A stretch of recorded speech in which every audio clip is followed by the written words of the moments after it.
আসসালামু আলাইকুম। এখন দেখবেন সংবাদ শিরোনাম। ৬ জনকে হত্যা মামলায় সাবেক ডিএমপি কমিশনার হাবিবুর সহ ৩ জনের মৃত্যুদণ্ড। সম্পদ জব্দের নির্দেশ, বাকিদের বিভিন্ন মেয়াদে জেল। ভারতে বিশ্বকাপ খেলতে যাওয়া না যাওয়া নিয়ে পাকিস্তানের প্রধানমন্ত্রী শেহবাজ শরীফের সাথে পিসিবির বৈঠক। চূড়ান্ত সিদ্ধান্ত আগামী সপ্তাহে। ঢাকা ১৮ আসনে এনসিপির প্রার্থী আদিবের উপর হামলা, দোষীদের গ্রেফতার দাবি সহ ইসিতে অভিযোগ জানালো দলটি। সেনা সদরে সশস্ত্র বাহিনীর ঊর্ধ্বতন কর্মকর্তাদের সাথে প্রধান উপদেষ্টার মত বিনিময়, পরিবেশ নিয়ে সন্তুষ্ট ইসি, জানালেন সচিব। এতক্ষণ দেখছিলেন সংবাদ শিরোনাম, এখন দেখবেন বিস্তারিত। গোষ্ঠী নির্বাচন বাধাগ্রস্ত করতে ষড়যন্ত্র করছে বলে অভিযোগ করেছেন বিএনপি চেয়ারম্যান তারেক রহমান। তিনি বলেছেন, ভোট দিয়েই ভোটারের দায়িত্ব শেষ নয়, বরং গুণে হিসাব বুঝে নিয়ে ঘরে ফেরার আহ্বান জানিয়েছেন তিনি। নোয়াখালীর দ্বীপ উপজেলা হাতিয়ায় নির্বাচনী সমাবেশে ভার্চুয়ালি যোগ দিয়ে তারেক রহমান কথা বলেছেন। ক্ষমতায় গেলে নদী ভাঙন রোধে টেকসই বেড়িবাঁধ নির্মাণ সহ স্থানীয় সমস্যা সমাধানের আশ্বাস দেন বিএনপি চেয়ারম্যান। আমাদের জেলা বিএনপির আহ্বায়ক দেশের দক্ষিণে বঙ্গোপসাগর আর মেঘনার উপকূলে নোয়াখালী ৬ সংসদীয় আসন হাতিয়া, যেখানে বিগত দিনে বেশ কয়েকবারই গিয়েছিলেন সাবেক প্রধানমন্ত্রী বেগম খালেদা জিয়া। তার হাত ধরেই হাতিয়া পৌরসভারও যাত্রা। বিএনপির প্রতিষ্ঠাতা জিয়াউর রহমানের মন্ত্রিসভায়ও ঠাঁই হয়েছিল এই দূরদ্বীপের এক সদস্যের। নদী ভাঙার কারণে জনগণ সর্বশান্ত হয়ে গিয়েছে।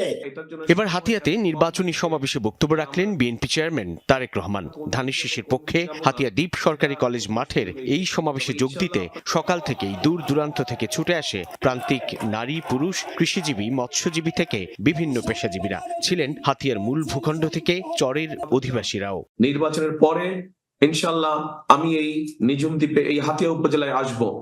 ভার্চুয়াল বক্তব্যে তারেক রহমান বলেন, দ্বীপের মানুষের নিত্যদিনের চিকিৎসা সংকট, কৃষকদের সমস্যা কিংবা তরুণদের কর্মসংস্থান ঘিরে বিএনপির পরিকল্পনার কথা।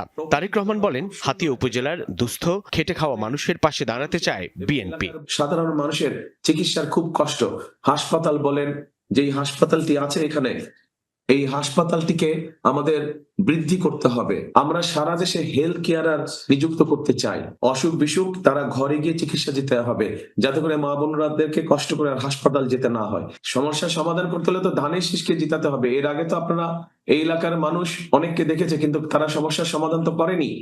তারেক রহমান বলেন, লেখাপড়ার পাশাপাশি শিক্ষিত নারীদের অর্থনৈতিকভাবে স্বাবলম্বী সচ্ছল করে তুলতে চায় বিএনপি। হাতিয়ার মানুষের চিরন্তন সমস্যা নদী ভাঙন, ব্লক বাঁধ কিংবা বেড়িবাঁধ নির্মাণ বিএনপির গুরুত্বের তালিকায় আছে বলেও জানান তিনি। ক্ষমতা এলে ধাপে ধাপে এসব সমস্যা সমাধানের আশ্বাস দেন বিএনপি চেয়ারম্যান। নদী ভাঙন রোধ করা, টেকসই বেড়িবাঁধ নির্মাণ করা, ভূমিহীনদের জন্য খাস জমি বন্দোবস্ত করা, উপজেলা স্বাস্থ্য কমপ্লেক্সকে ১৫০ শয্যায় উন্নীত করা, তারপরে জাহাজমারা ইউনিয়নকে নতুন উপজেলায় রূপান্তর করা, এগুলা সব আপনাদের যেগুলো এলাকাবাসীর দাবি, এগুলো সব আমি জানি, এগুলা সব আমরা লিখে রেখেছি। ইনশাল্লাহ সরকার গঠনে সক্ষম হলে, আমরা সরকার গঠন করলে বিএনপি ধীরে ধীরে একটার পর একটা আমরা এলাকার মানুষের সমস্যার ইনশাল্লাহ সমাধান করব। কিন্তু ১২ ফেব্রুয়ারি নির্বাচনে ধানের শীষের প্রার্থীকে বিজয়ী করার আহ্বান জানিয়ে তারেক রহমান নির্বাচনের দিন জনগণকে সজাগ ও সতর্ক থাকার আহ্বান জানান। অন্য একটি গোষ্ঠী তারা আবার কিছু কিছু ষড়যন্ত্র করছে যেন নির্বাচন বাধাগ্রস্ত হয়। এই ব্যাপারে আপনাদের সকলকে সচেতন থাকতে হবে। ভোট দিয়ে চলে আসলে চলবে না, ভোট দিয়ে ওখানে থাকতে হবে, যাতে করে আপনার যে ভোটটা আপনি দিলেন, এই ভোটের হিসাব কড়াই গন্ডায় বুঝে আনতে হবে। তারেক রহমান বলেন, জনগণের ভোটে বিএনপি ক্ষমতায় গেলে হাতিয়াকে আর বিচ্ছিন্ন হিসেবে নয়, বরং মূল ভূমির সঙ্গে যোগাযোগ সুবিধা নিশ্চিত আর সুষম উন্নয়নের অন্যতম ক্ষেত্র হিসেবে প্রতিষ্ঠা করবে তার সরকার। স্লোগান হবে, করব কাজ, গড়ব দেশ, সবার আগে বাংলাদেশ।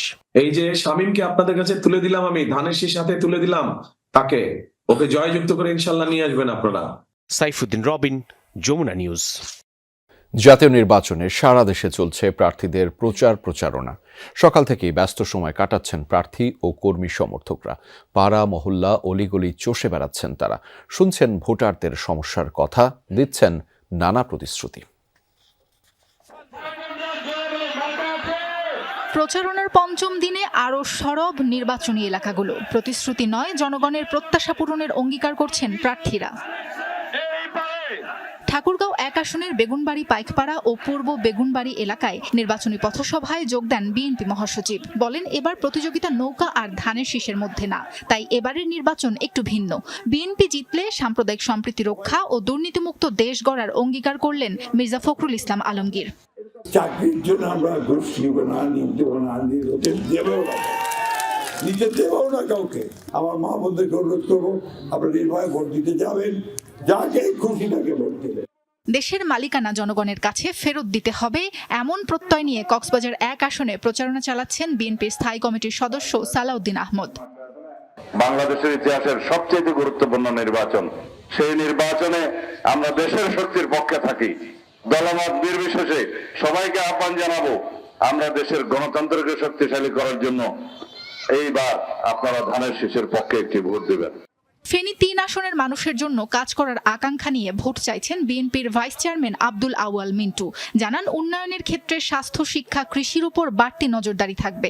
একই আসনে লড়ছেন জামায়াতের প্রার্থী ডাক্তার ফখরুদ্দিন মানিক। একটা ভোট দিয়ে যদি আপনারা সুযোগ করে দেন, তাহলে আমার বাপ মতো, ভাইদের মতো আমিও আপনাদের সাথে সবসময় থাকবো ইনশাআল্লাহ। মানুষের কাছে দারুণ সাড়া পাচ্ছি, সবাই আমাদেরকে আশ্বাস দিচ্ছেন, সহযোগিতার ব্যাপারে প্রতিশ্রুতি দিচ্ছেন। চট্টগ্রাম 8 আসনে এনসিপির নির্বাচনী গণসংযোগে অংশ নেন দলটির মুখপাত্র আসিফ মাহমুদ সজীব ভুইয়া। আমরা যদি এই চাঁদাবাজদের, এই সন্ত্রাসদের আর না দেখতে চাই, তাহলে আমাদেরকে এবার রাজপথে নয়, এবার ব্যালটে বিপ্লব সাধন করতে হবে। গণসংযোগে ব্যস্ত বরগুনা 2 আসনের বিএনপি মনোনীত প্রার্থী নুরুল ইসলাম মনি। বাংলাদেশে আজকে ধানের শীষে জোয়ার এসেছে সারা বাংলাদেশে। কিছু মানুষ নির্বাচন বন্ধ করতে চায়, কন্ট্রোল করতে চায়, এবং সেইটা করার জন্য কিছু মানুষ পায়ে পাড়া দিয়ে ঝগড়া করতে চায়। কর্মী সমর্থকদের নিয়ে লিফলেট বিতরণ, গণসংযোগ করেছেন খুলনা 4 আসনের বিএনপি প্রার্থী আজিজুল বাড়ি হেলাল। খুলনা 3 আসনে আছেন রকিবুল ইসলাম বকুল। খাল খনন, রাস্তাঘাট সংস্কার সহ বিভিন্ন প্রতিশ্রুতি দিচ্ছেন জনগণকে। অন্যদিকে খুলনা 5 আসন চষে বেড়াচ্ছেন জামায়াত প্রার্থী মিয়া গোলাম পরোয়ার। তবে লেভেল প্লেয়িং ফিল্ড নিয়ে অভিযোগ তার। আমরা এই কালো টাকার মোকাবেলা, পেশি শক্তির মোকাবেলা আমাদের সততা, নিষ্ঠা, আদর্শ, যুক্তি দিয়ে আমরা মোকাবেলা করছি। নওগাঁ 3 আসনে উঠান বৈঠক ও গণসংযোগ করছেন জামায়াত প্রার্থী মাহফুজুর রহমান। স্থানীয় অবকাঠামো ও কৃষকের উন্নয়নে নানা পরিকল্পনা তুলে ধরে ভোট চাইছেন দাঁড়িপাল্লা মার্কায়। মাঠে সরব তরুণ কাণ্ডারীরা। শাপলাকলিতে ভোট চাইছেন এনসিপি